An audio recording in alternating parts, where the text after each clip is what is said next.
بسم اللہ الرحمن الرحیم۔ قیامت کب آئے گی؟ محشر کا میدان کیسا ہوگا؟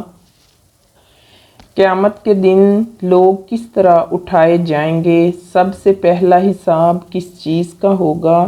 آئیے ان سوالوں کے جوابات احادیث کی روشنی میں تلاش کرتے ہیں۔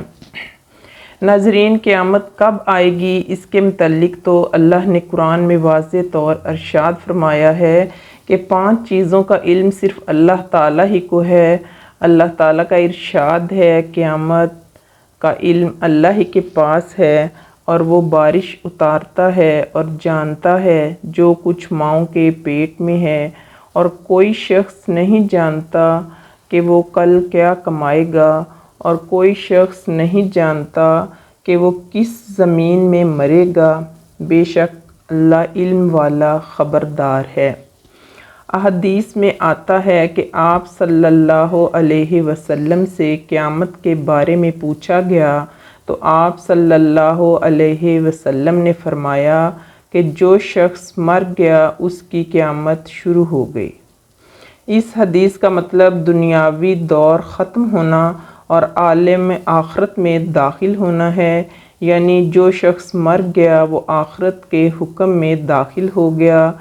رسول کریم صلی اللہ علیہ وسلم سے قیامت کے بارے میں پوچھا تو آپ نے فرمایا وہ آنے والی ہے، مگر تو نے اس کے لیے کیا تیاری کی؟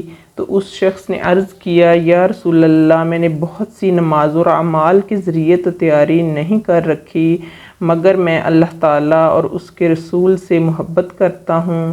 چنانچہ آپ نے فرمایا، جن کو تو پسند کرتا ہے ان کے ساتھ ہوگا۔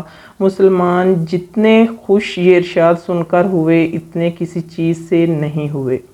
قیامت تب آئے گی جب سور پھونکا جائے گا۔ یہ سور 2 مرتبہ پھونکا جائے گا۔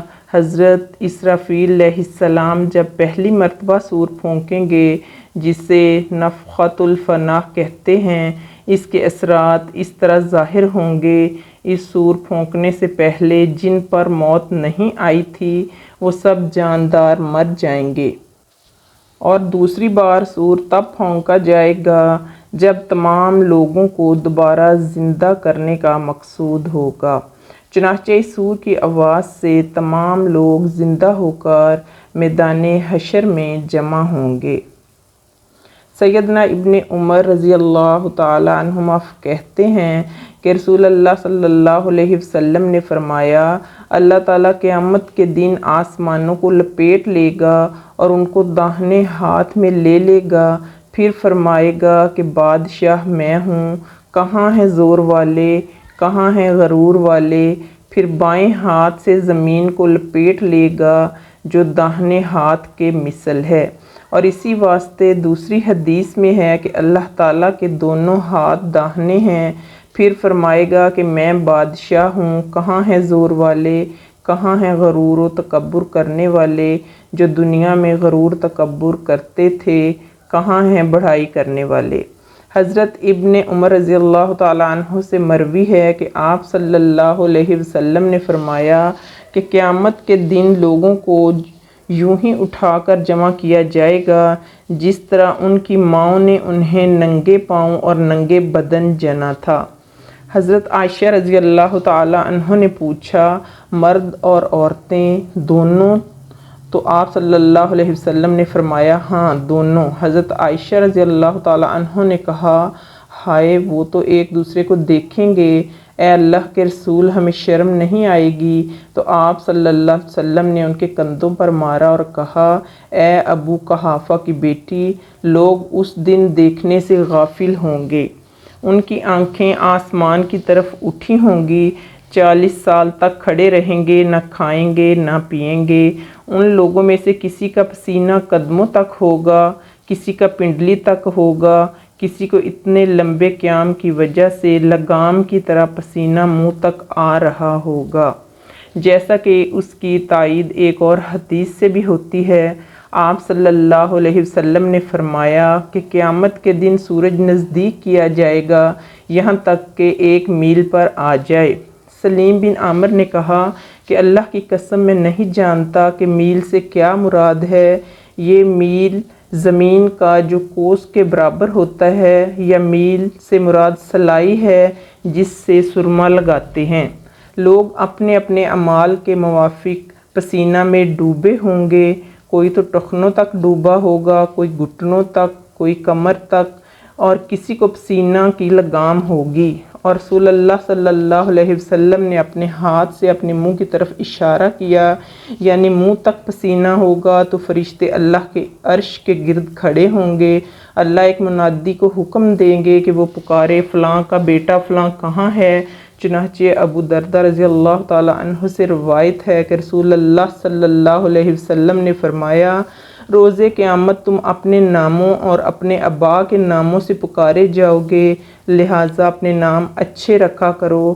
لوگ اس پکار پر اپنے سر اٹھائیں گے تو وہ پکار زدہ شخص اس مجمع سے نکل کر رب العالمین کے سامنے جا کھڑا ہوگا۔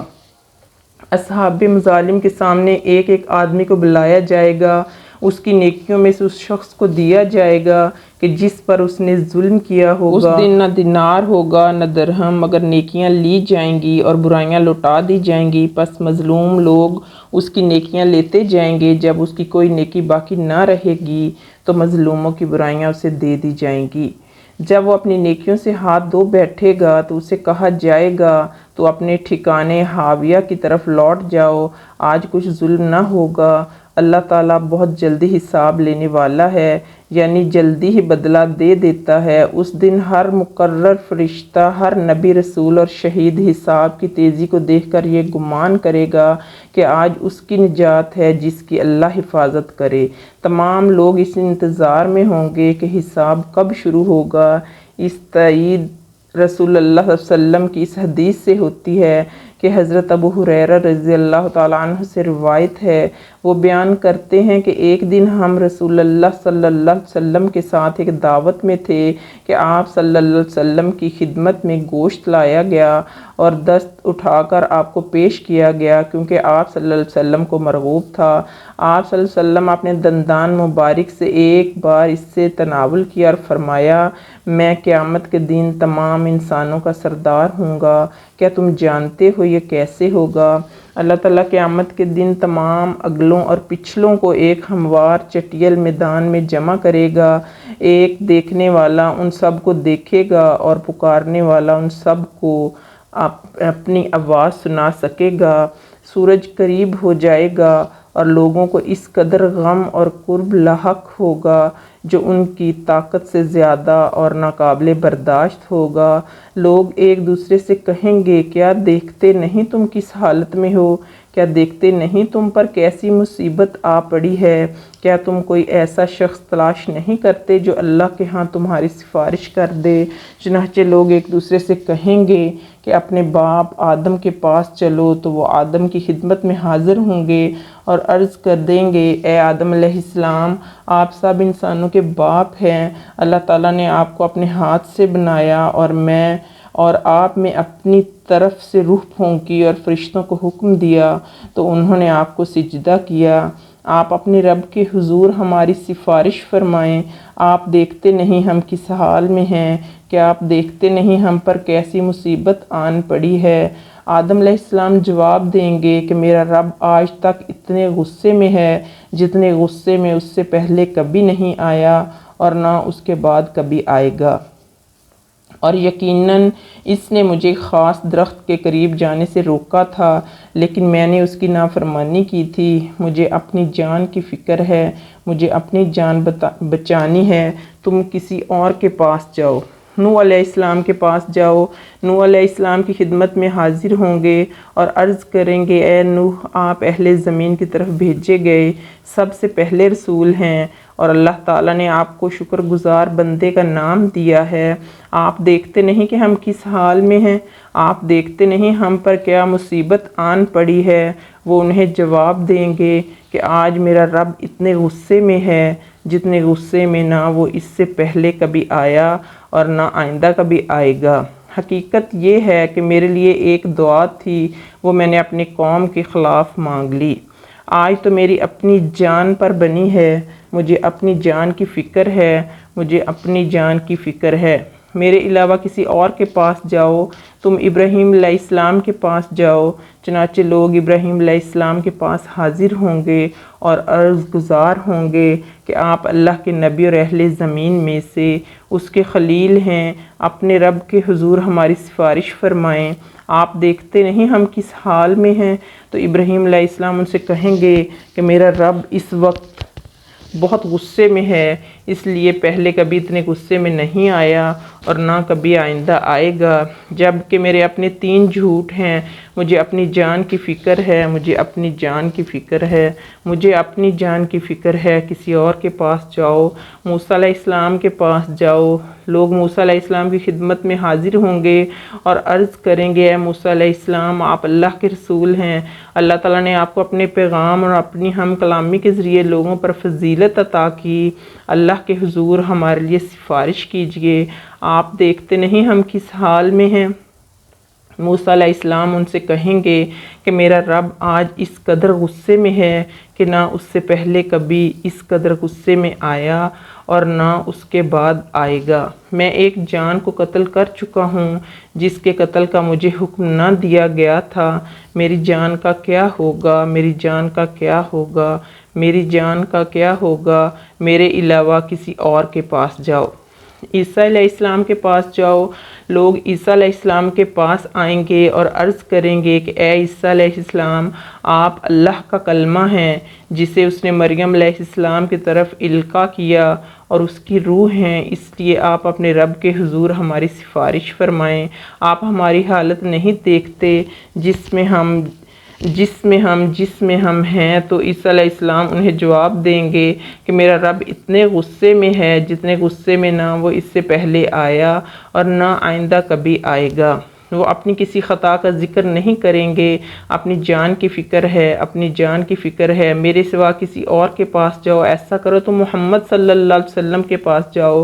لوگ میرے پاس آئیں گے اور کہیں گے، ایک روایت میں ہے کہ وہ میرے پاس آئیں گے اور کہیں گے کہ اے محمد صلی اللہ علیہ وسلم، آپ اللہ کے رسول اور آخری نبی ہیں، اللہ نے آپ کے اگلے پچھلے تمام گناہ معاف کر دیے ہیں، اپنے رب کے حضور ہماری سفارش فرمائیں۔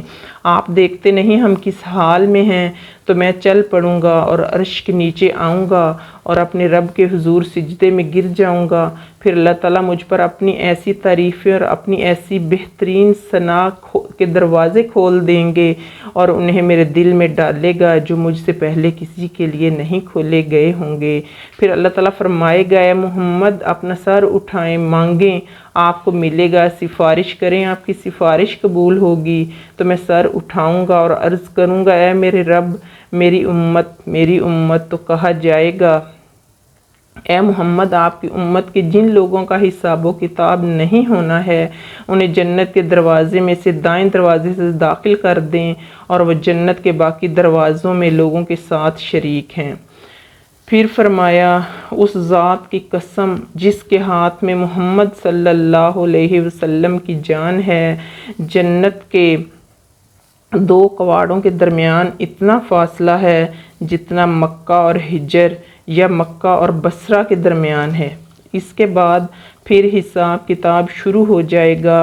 حضرت تمیم داری رضی اللہ تعالی عنہ کہتے ہیں کہ نبی کریم صلی اللہ علیہ وسلم نے فرمایا، قیامت کے دن بندے سے جس چیز کا سب سے پہلے حساب لیا جائے گا وہ نماز ہے۔ اگر اس نے نماز مکمل طریقے سے ادا کی ہوگی تو نفل نماز علیحدہ لکھی جائے گی، اور اگر مکمل طریقے سے ادا نہ کی ہوگی تو اللہ تعالیٰ اپنے فرشتوں سے کہے گا، دیکھو کیا میرے بندے کے پاس نفل نمازیں ہیں، تو ان سے فرض کی کمی کو پورا کرو، پھر باقی اعمال کا بھی اس طرح حساب ہوگا۔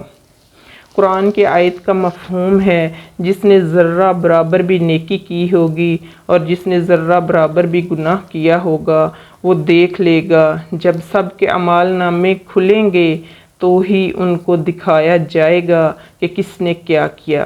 سیدنا ابو سعید خدری رضی اللہ تعالی عنہ نے نبی کریم صلی اللہ علیہ وسلم سے یہ آیت سن کر پوچھا، اے اللہ کے رسول، کہ مجھے اپنے سب اعمال دیکھنے پڑیں گے؟ آپ نے فرمایا ہاں۔ پوچھا بڑے بڑے؟ فرمایا ہاں۔ پوچھا چھوٹے چھوٹے بھی؟ فرمایا ہاں۔ میں نے کہا ہائے افسوس۔ آپ نے فرمایا ابو سعید خوش ہو جاؤ، نیکی تو 10 گنا سے لے کر 700 گنا تک بلکہ اس سے بھی زیادہ تک اللہ جسے چاہے گا دے گا۔ ہاں گناہ اس کے مثل ہوں گے، یا اللہ تعالیٰ اسے بھی بخش دے گا۔ سنو، کسی شخص کو صرف اس کے اعمال نجات نہ دے سکیں گے۔ میں نے کہا، اے اللہ کے رسول، کیا آپ کو بھی نہیں؟ فرمایا، نہ مجھے ہی، مگر یہ اللہ تبارک و تعالیٰ اپنی رحمت سے مجھے ڈھانپ لے۔ ابو برزہ نزلہ بن عبید اسلمی رضی اللہ تعالیٰ عنہ سے روایت ہے کہ رسول اللہ صلی اللہ علیہ وسلم نے فرمایا، قیامت کے دن کسی شخص کے قدم اس وقت تک اپنی جگہ سے نہ ہٹیں گے جب تک کہ اسے پوچھ نہ لیا جائے اس کی عمر کے بارے میں کہ اس نے اسے کن چیزوں میں ختم کیا، اس کے علم کے بارے میں کہ اس نے اسے کن چیزوں میں خرچ کیا، اس کے مال کے بارے میں کہ اس نے اسے کہاں سے کمایا اور کہاں خرچ کیا، اس کے جسم کے بارے میں کہ اسے کن چیزوں میں چھپایا۔ حضرت عدی بن حاتم رضی اللہ تعالیٰ عنہ کہتے ہیں کہ رسول اللہ صلی اللہ علیہ وسلم نے فرمایا، تم میں سے کوئی ایسا نہیں ہے مگر اس کا رب اس سے قیامت کے روز کلام کرے گا اور دونوں کے درمیان کوئی ترجمان نہیں ہوگا۔ وہ شخص اپنی دائیں طرف دیکھے گا تو اسے سوائے اپنے عمل کے کوئی چیز دکھائی نہ دے گی، پھر بائیں جانب دیکھے گا تو اسے سوائے اپنے عمل کے کوئی چیز دکھائی نہ دے گی، پھر سامنے دیکھے گا تو اسے جہنم نظر آئے گی۔ رسول اللہ صلی اللہ علیہ وسلم نے فرمایا، تم میں سے جو جہنم کی گرمی سے اپنے چہرے کو بچانا چاہے تو اسے ایسا کرنا چاہیے، اگرچہ کھجور کے ایک ٹکڑے ہی کے ذریعے کیوں نہ ہو۔ ابن ابی ملیکہ نے بتایا کہ رسول اللہ صلی اللہ علیہ وسلم کی بیوی عائشہ رضی اللہ تعالیٰ جب کوئی ایسی بات سنتی جس کو سمجھ نہ پاتی تو دوبارہ اس کو معلوم کرتی تاکہ سمجھ لیں۔ چنانچہ ایک مرتبہ نبی کریم صلی اللہ علیہ وسلم نے فرمایا کہ جس سے حساب لیا گیا اسے عذاب کیا جائے گا۔ عائشہ رضی اللہ تعالیٰ عنہ فرماتی ہیں، یہ سن کر میں نے کہا، کیا اللہ نے یہ نہیں فرمایا کہ عنقریب اس سے آسان حساب لیا جائے گا؟ رسول اللہ صلی اللہ علیہ وسلم نے فرمایا، یہ صرف اللہ کے دربار میں پیشی کا ذکر ہے، لیکن جس کے حساب میں جانچ پڑتال کی گئی سمجھو وہ غارت ہو گیا۔ اب اس حساب کے بعد جس کا جو عمل بھاری ہوگا اسی کے متعلق سوال کیا جائے گا۔ اللہ تعالیٰ کا ارشاد ہے، اور قیامت کے دن وزن کا ہونا ایک اٹل حقیقت ہے، تو جن لوگوں کے ترازو کے پلڑے بھاری ہوں گے وہی کامیاب ہوں گے، اور جن کے اعمال کے پلڑے ہلکے ہوں گے یہ وہی لوگ ہیں جنہوں نے اپنے آپ کو خسارے میں رکھا، کیونکہ وہ ہماری آیات سے ظلم و ناانصافی کیا کرتے تھے۔ پھر جس آدمی کے پلڑے بھاری ہوں گے وہ تو من پسند عیش و عشرت کی زندگی میں خوش ہوگا، اور جس کے پلڑے ہلکے ہوں گے تو اس کا ٹھکانہ حاویہ ہوگا۔ اور آپ کو کیا معلوم یہ حاویہ کیا ہے؟ وہ بھڑکتی ہوئی آگ ہے۔ قیامت کے دن اللہ تعالیٰ ایک شخص کو مخلوقات کے سامنے لے کر آئے گا، اس کے گناہوں کے 99 رجسٹرڈ ہوں گے، ہر ایک رجسٹر تا حد نگاہ پھیلا ہوا ہوگا۔ اللہ تعالیٰ اس سے سوال کرے گا، کیا تم اپنے ان گناہوں کا انکار کرتے ہو، یا میرے لکھنے والے محافظ فرشتوں نے تم پر کوئی زیادتی تو نہیں کی؟ وہ جواب دے گا کہ اے میرے رب، ایسی کوئی بات نہیں، نہ میں انکار کرتا ہوں اور نہ ہی فرشتوں نے لکھنے میں کوئی زیادتی کی ہے۔ اللہ تعالیٰ فرمائے گا، تو ان گناہوں کے لیے تمہارے پاس کوئی عذر بہانہ ہے؟ وہ کہے گا، اے میرے رب، کوئی عذر بھی نہیں ہے۔ اللہ تعالیٰ سوال کرے گا کہ تمہارے پاس کوئی نیکی ہے؟ وہ ڈرتے گھبراتے ہوئے جواب دے گا، اے اللہ، میرے پاس کوئی نیکی بھی نہیں ہے۔ اللہ تعالیٰ فرمائے گا، کیوں نہیں؟ ہمارے پاس تمہاری ایک نیکی موجود ہے، آج تم پر کوئی ظلم نہ ہوگا۔ تم ترازو کے پاس حاضر ہو جاؤ، پھر ایک پرچی نکالی جائے گی جس پر اشہد اللہ الہ الا اللہ و اشہد ان محمدن عبدہ و رسولہ درج ہوگا۔ وہ کہے گا، اے اللہ، یہ ایک پرچی 99 رجسٹروں کا کیا مقابلہ کرے گی؟ اللہ تعالیٰ فرمائے گا، تم پر ظلم نہ ہوگا۔ پھر میزان کے ایک پلڑے میں اس کے گناہوں کے 99 رجسٹر اور دوسرے پلڑے میں وہ پرچی رکھی جائے گی، تو وہ پرچی ان رجسٹروں سے وزنی ہو جائے گی۔ پس اللہ کے نام سے کوئی چیز بھاری نہیں ہو سکتی۔ اللہ تعالیٰ ہم سب پر اپنی رحمت کا سایہ کرے اور ہم سب کے گناہوں کو اپنی رحمت سے معاف کرے، آمین۔